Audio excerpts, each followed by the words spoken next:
자, 이번에는요. 원을 두 개를 제가 이제 생각을 할 거야. 원. 자, 서로 다른 원이 두 개가 있다는 가정하에요. 원의 위치 관계가 몇 가지가 있다라는 걸 너네가 배울 거냐면은 일단 작은 원이 이렇게 있고요. 큰 원이 이렇게 있다고 한번 가정을 해볼게요. 그 다음에 작은 원이 이렇게 있고요. 큰 원이 이렇게 있다고 제가 상황을 이렇게 묘사할 거고요. 자, 작은 원이 이렇게 있고요. 큰 원이 이렇게 있는 상황. 그 다음에 아이씨 너무 내가 이거를 많이 그렸다. 에이 공간을 좀 작게 그리자.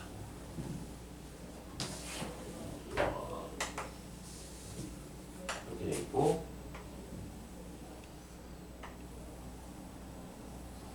이렇게 돼 있고 이렇게 돼 있고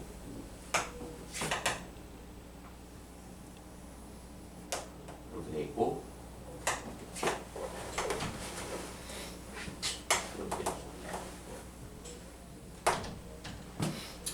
크기가 다른 두 원은요 위치 관계가 일단 크게 이렇게 5가지로 분류가 됩니다. 5가지로요. 그리고 얘네를 딱 가르는 기준이 누구냐면은 바로 얘네죠. 얘네가 기준이에요. 얘네가 관계입니다. 얘네가 관계. 얘네 기준으로 위치 관계를 파악할 수 있어요. 그럼 두 원의 위치 관계를 판단할 때는요, 당연히 뭘 알아야 되냐면은 두 원의 중심 사이의 거리. 본 녀석을 제가 D라고 할 거고요. 작은 원과 큰 원의 반지름의 길이를 각각 R과 라지 R이라고 이렇게 딱 두겠습니다. 그럼 봐봐. 요렇게 만나는 거를 두 원이 어떻게 되겠다고 그러죠? 접한다라고 하지. 이렇게 만나는 것도 두 원이 어떻게 된다고 그래요? 접한다고 그러지. 근데 쟤는 바깥에서 원이 접하고 있다고 그래서 외접하는 상황이라고 얘기하고, 외접. 얘는 안에서 들어간다라고 해갖고 내접한다라고 얘기합니다. 이렇게요. 그 외접하는 상황은요, 요 두 원의 중심 사이의 거리를 요렇게 딱 그렸을 때 그걸 D라고 한다면은 그 원의 중심 사이의 거리가 두 반지름의 합과 같겠지. 얘는 어떻게 되겠어요? 요 원의 중심과 요 원의 중심 사이의 거리, 요 D가요. 요렇게 면장했을 때 큰 원의 반지름에서 작은 원의 반지름을 빼준 게 정확하게 뭐가 되겠어? 두 원 사이의 거리가 되겠죠. 이렇게. 그럼 봐봐. 저기 있는 거 봐봐. 이제 원이 안 만나. 안 만나지. 안 만나는 것도 안에 쏙 들어와서 안 만나는 상황이라 바깥에서 안 만나는 상황 두 가지로 연출돼요. 그럼 봐봐. 얘 지금 보면은 원의 중심과 중심 사이의 거리를 요렇게 딱 구했을 때요. 요 D가 어떻게 됩니까? 반지름의 합보다 크죠? 중심과 중심 사이의 거리 어떻게 구하면 돼? 표준형 만들어 놓고 어떻게 하면 돼? 점과 점 사이의 거리 구하면 되지. 다 구해놓고 반지름의 합보다는 크면은 이렇게 바깥에서 안 만나는 상황이 연출된다라는 거죠. 이건 안 만나는 거야, 바깥에서. 만약에 이렇게 되면은 두 점에서 만나는 거지. 원의 중심과 이 원의 중심 사이의 거리를 요렇게 딱 연결했을 때 그 D가요 어떻게 되겠어요? D가 얘보다는 안으로 들어오니까 반지름의 합보다는 작겠지. 근데 이게 그냥 무작정 작기만 하면 안 돼. 왜? 쏙 들어오다 보면 요렇게 딱 같아지는 순간이 있을 거 아니야. 적어도 어떻게 돼야 되겠어? 두 반지름의 차보다는 거리가 더 커야 돼요, 얘들아. 얘보다는 더 커야 돼. 이게 그냥 작기만 하면 안 돼요. 얘가 기준이야. 얘가 그냥 무작정 이렇게 작기만 하면 안 돼. 작다가 보면은 쑥 들어왔을 때 얘도 지금 반지름 사이의 거리가 얘보다는 작은 거잖아. 그치? 근데 얘가 딱 되는 순간 무슨 일이 일어나? 안에서 접하게 되지. 두 점에서 만나는 상황이 아니라고요. 두 점에서 만나는 상황이 되려면은 반지름의 차이랑 반지름의 합 사이에 이 거리가 정확하게 딱 들어가 있어야 돼. 이 범위 안에. 그래서 이게 지금 두 점에서 만나는 상황을 연출하고 있는 거야. 얘는 어떻게 되겠어요? 안 만나는 거니까. 이 반지름의 차보다 이 거리가 더 어떻게 되겠어? 훨씬 더 짧아지겠지. 그러니까 얘는 반지름의 차보다 더 작습니다. 라는 상황이 연출된다라는 거야. 그래서 여기 경계야. 요런 애들이 경계예요. 그래서 내접하고 내접하는 애들이 경계가 되는 거고요. 그 원의 중심 사이의 거리의 값이 반지름의 합이나 차의 크기에 따라서 이렇게 위치 관계가 특정된다는 거지. 됐어요? 그리고 이 위치 관계를 판단할 때 이렇게 바꿔서 주기도 해요. 봐봐. 이런 빨간색 선을 우리가 뭐라고 부르죠? 공통접선이라고 부르지. 요것도 공통접선이라고 부르죠. 두 직선이 동시에 접하고 있네? 그럼 결국엔 이 원의 중심이랑 이 원의 중심이 이 접선의 교점을 정확하게 지나고 있을 거고, 이 접선의 각의 이등분선이 곧 뭐가 되는 거겠어? 두 원의 중심을 지나는 직선의 방정식이 되는 거겠지. 맞아? 근데 이게 공통접선이 이런 애들만 있는 게 아니고요. 어떤 애들도 있냐면은 이런 애들도 있고 이런 애들도 있어요. 근데 색깔을 다르게 표시한 이유가 있어. 이게 상문고는 이거를 따로 구분을 안 하는데요. 서울고가 없구나 오늘 서울고가 저거라서 그래. 저거 서울고 보시냐 그거. 여기 뭐 반배치고사인가 보시기가 뭐 쓸데없는 거 가고 그 아무 의미 없는 거. 그 반배치고사에 왜 이렇게 민감하게 반응하는지 모르겠어. 네, 하고 오세요. 오가 2로 나눠서 예. 1교시 2교시 보강하셔야 돼요. 아니면은 뭐 끝나고 오셔도 돼요. 끝나고 2교시 끝나고 저한테 오세요. 어차피 오전 수업만 못 듣는 거잖아. 저 근데 월요일에는 될 수도 있는데 화요일에 뒤에 가는 게 있어. 네? 이게 서울고가 상문고밖에 없어서 그렇게 하는데 이게 서울고가 얘네 상황을 좀 구분을 하더라고요. 그래서 뭐 서울고에서 그렇게 쓰니까 니네도 뭐 이거 뭐 배운다고 그래서 뭐 손해볼 건 없어. 어떻게 구분을 해주냐면은 요 빨간색을요 안쪽에 둘 다 접하게 만들어놨잖아. 그래서 얘를 우리가 공통 내접선이라고 불러요. 공통 접선 중에서 이렇게 교차돼서 우리가 접하는 접선을 공통 내접선이라고 부르고요. 이 파란색을요 둘 다 원의 바깥에 이렇게 접하게 만들어놨지. 그래서 얘를 우리가 공통 내접선이라고 부릅니다. 뭐 그렇대요. 저도 이런 용어 서울고 기출문제 보면서 처음 봤어. 원래 이렇게 접선을 잘 구분을 안 하거든. 그냥 접선의 개수가 몇 개입니다 라는 걸로만 구분하지 외접선이 몇 개고 내접선이 몇 개입니다 라고 디테일하게까지 구분을 안 하는데 서울고가 저렇게 쓰더라고 용어를. 그러니까 너네도 뭐 이거 알고 있는다고 그래서 손해볼 건 없으니까 저렇게 한번 봐주세요. 얘를 봐봐. 얘도 이렇게 접선이 나오고요. 또 여전히 파란색 공통 외접선의 개수가 2개가 나오지. 몇 개 나와요? 공통 접선이 2개가 나오지. 얘는 이제부터는 얘는 외접선, 내접선이라는 용어를 안 써요. 애매해지거든. 얘는 없어. 그래서 공통 접선의 개수가요 위치 관계에 따라서 이게 고유값으로 정해져 있어. 공통 접선이 몇 개가 나오냐면요. 얘는 4개, 얘는 3개, 얘는 2개. 얘는 1개, 얘는 1개. 정확하게 1개씩 줄어들게 돼 있죠. 그래서 문제에서 이렇게 말을 안 줘. 원이 안 만납니다. 안 만나는데 바깥에서 안 만납니다 라는 말로 안 주고요. 두 원이 있는데 원에서 그릴 수 있는 공통접선의 개수가 4개가 안 만나는 상황이라는 거지. 그치? 원이 두 점에서 만납니다. 이렇게 안 줘요. 직원으로 안 준다고. 문제에서 이렇게 준다고요. 두 원에 그릴 수 있는 공통접선의 개수가 2개다. 그냥 찰떡같이 두 점에서 만나는 상황을 연출하라는 거야. 두 원의 공통접선의 개수가 3개입니다. 독특한 상황이지. 외접하고 있다는 거야. 문제에서 상황을 공통접선의 개수로 바꿔서 줘요. 두 원이 있는데 두 원에 그릴 수 있는 접선의 개수가 3개가 됩니다. 상문고는 그냥 접선의 개수가 공통으로 3개를 그릴 수 있다 라고 이렇게 주고요. 서울고가 참 독특한 게 뭐냐면은 공통 내접선의 개수가 2개입니다 라는 상황을 주거나 1개라는 상황을 줘요. 2개는 누구밖에 없어? 안 만나는 상황밖에 없어요. 바깥에서. 공통 내접선이 1개가 되는 상황은 누구밖에 없어요? 외접하는 상황밖에 없어요. 공통 내접선의 개수가 0개가 되는 순간은 얘네. 그러니까 이게 보통 저거 문제를 많이 주더라고. 왜냐면은 연출을 하려면 문제에서 보통 이런 걸로 많이 줍니다. 이런 거 아니면은 이런 걸로 많이 주는데 보통 시험 문제에는 요 상황 아니면 요 상황이 더 많이 나와요. 요거 3개 중에 하나가 나오고 이쪽에서 접하는 상황이거나 안 만나는 상황은요 시험 문제에 잘 안 줘. 이거는.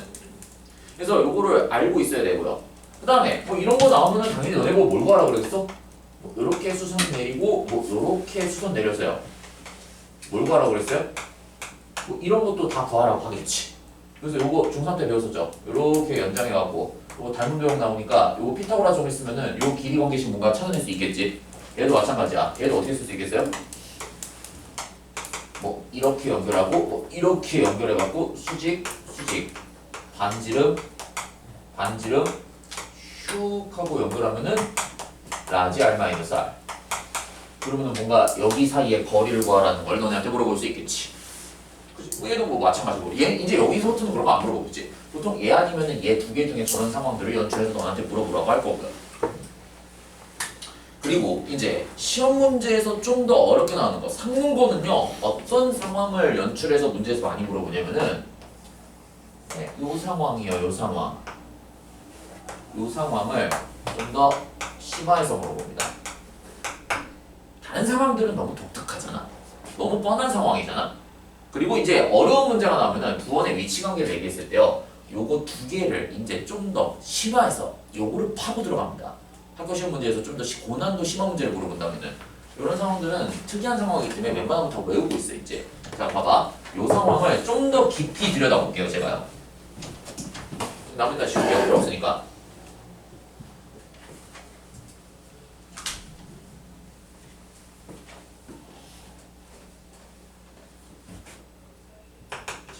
이 상황을 좀 더 디테일하게 들여다볼게요.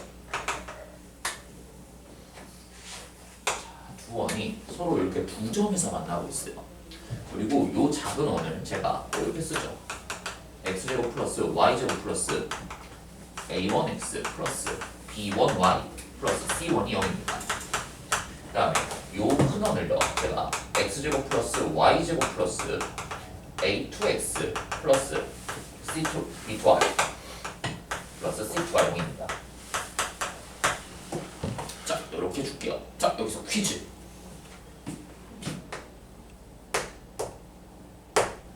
교점이 두 개가 생기죠? 저 교점 두 개를 지나는 원의 방정식 어떻게 세울 수 있습니까? 원이 결정되려면 점이 몇 개 있어야 돼요? 점 몇 개 있어야 돼요? 한 원이 딱 결정이 되려면 적어도 점이 몇 개 있어야 돼? 세 개는 있어야지. 근데 교점을 두 개만 지났대. 그 원이 몇 개겠어요? 졸라 많아.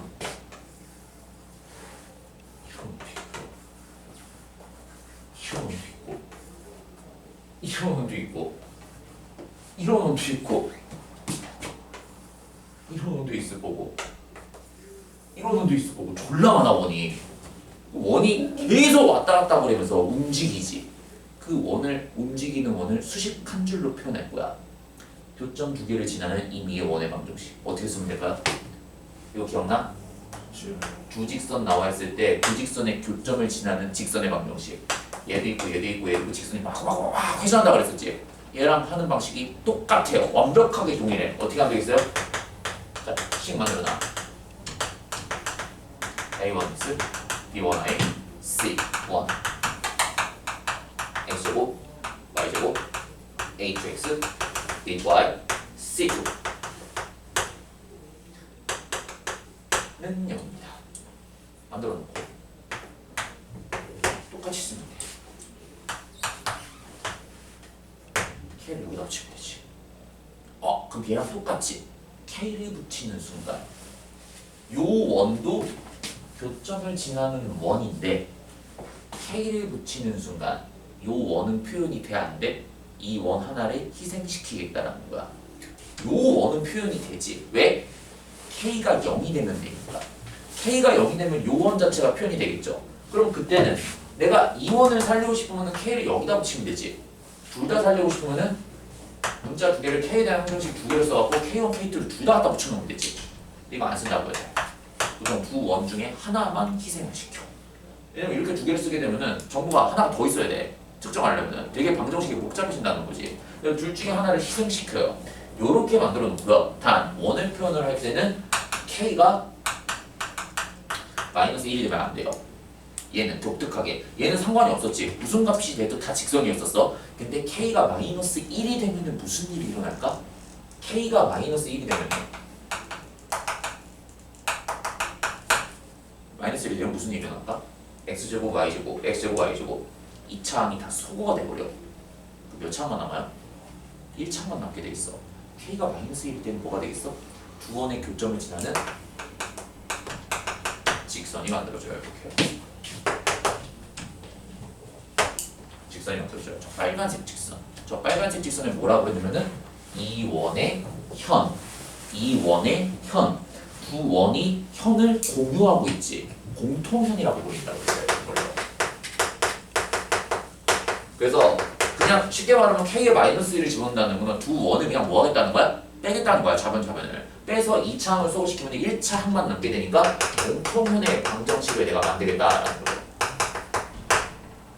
이렇게 저 빨간색 직선이 공통현의 방정식이 되는 거야. 두 원을 빼게 되면. 자, 그리고요. 여기서 하나 더 있어. 퀴즈가 이거 말고 뭐가 더 있냐면요. 자, 퀴즈. 두 원의 교점을 지나는 원 중에서요. 넓이가 최소가 되는 원의 넓이는 얼마입니까? 공통연을 지름. 맞아요. 이 공통연을 지름으로 가는 원을 이렇게 만들면요. 이게 두 원의 교점을 지나는 원 중에서 넓이가 가장 최소인 원이 됩니다. 최대인 원은 있을까 없을까? 최대인 원은 없어요. 왜냐면 반지름이 계속 커지거든. 그렇지? 그래서 공통현이 지름이랍니다.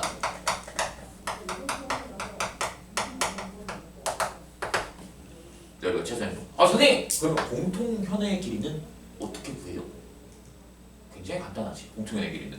자, 빨간색 공통현의 방정식 찾을 수 있습니까? 이렇게? 이렇게? 찾을 수 있어요? 자, 요 원에서의 원의 중심이 있었겠죠. 이렇게. 자, 요 원도 원의 중심이 있었겠죠. 이렇게. 원의 중심끼리 서로 연결하게 되면은 이 공통현이 어떤 일이 일어나요? 수직 2등분 되게 되겠지. 그 원 중에서 하나만 찾으면 돼. 이 원의 중심에서 이 공통현의 방정식 찾아갖고 요 거리를 구하고요. 또는 여기에서 요거 거리 구해갖고 자, 요게 반지름이 R이고 요 반지름이 라지 R이죠.